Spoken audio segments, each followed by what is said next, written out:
The balloon ride to Elendor was pleasant. As the Lady of Order flew above the sapphire seas of the elven shore, she took a deep breath. From her first-class cabin, she could see the elaborate architecture of the Elven Isle. Elendor was known for its architectural prowess, and the recent marriage of Elendor's crown prince to the matron of Mosaeus had begun what some were calling an elven renaissance. The almost scornful wealth of Mosaeus was now flowing into Elendor freely, and for the present, a huge portion of that wealth went towards elven vanity. The docks of Elendor seemed to be bustling with architects and merchants. Commerce was booming, and the pockets of the elven aristocracy were heavy laden. The Archmage observed the lavish architecture of Elendor with admiration. She took mental notes and considered which inspired flourishes she could add to her ivory tower across the sea. However, Elendor's immaculate architecture was not the only reason she was visiting the Elven Isle. It was one of three.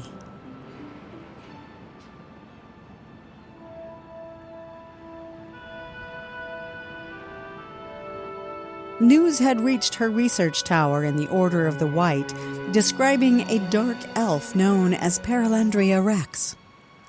According to the emissary, this dark elf was planning a coup to overthrow the young king Aramand Silverleaf.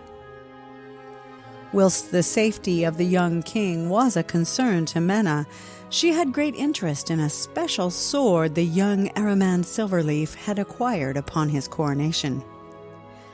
In the lands of Uthrandir, legends tell of three mighty swords of power: Oathbreaker, Lightkeeper, and Dawnbringer. Oathbreaker was the sword of the warrior, comprised of order and fire magics, bringing its owner the power to lead great armies and punish scores of foes at once. Lightkeeper, the master sword, a blade of pure order magics that could dominate the other two swords as well as perform great feats of magics. It was also known to a few as the Spell Blade. And finally, the sword of the Elven King, Dawnbringer, which wielded powerful life magics. This sword had the power to instantly heal armies and even bring fallen warriors back from death. Archmage Menah Chestin was known to be one of the most powerful mages of both life and order magics. After all, she had wielded a powerful life artifact known as Tantara's Oaken Staff for almost 4 sole now. If this upstart Perelandria Rex were to succeed in her plans, which was highly unlikely, Menah could not have the Dawnbringer falling into such devious hands.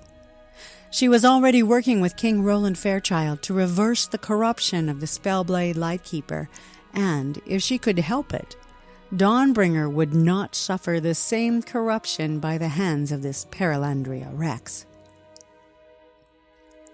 If she could have it her way, all these swords of power would be locked away, never to be seen again. But she was learned enough to know that would never be possible. Then there was the other matter. Perelandria Rex. Rex. There was only one other drow she knew that carried the surname of Rex. Conjuress Rex. She had met Conjuress a very long time ago. It was an age when the Cobalt mages ruled the lands of Churandal, before the coming of the Shadow. These wizards, with their immense power and immortality, were both a blessing and a curse. Some of these wizards were quite amiable, doing good, teaching what they could, sharing lost knowledge and protecting the weak. Others, Conjuress Rex, for example, were sadistic murderers, beings who thought all other mortals were lower quality than pigs. Conjuress had either killed or maimed many of her close friends. It was only through great sacrifice that they had finally managed to slay him, and Menah had always felt that cost was far too great. Could this Perelandria Rex be any relation to Conjurus, she wondered? The fear of that thought gave her pause for a moment. But she was weak then. Now, she wasn't weak anymore. Her contemplative thoughts were suddenly interrupted by one of her royal guards. We're in Elendor, she assumed. However, the guard brought news that the ship was turning back.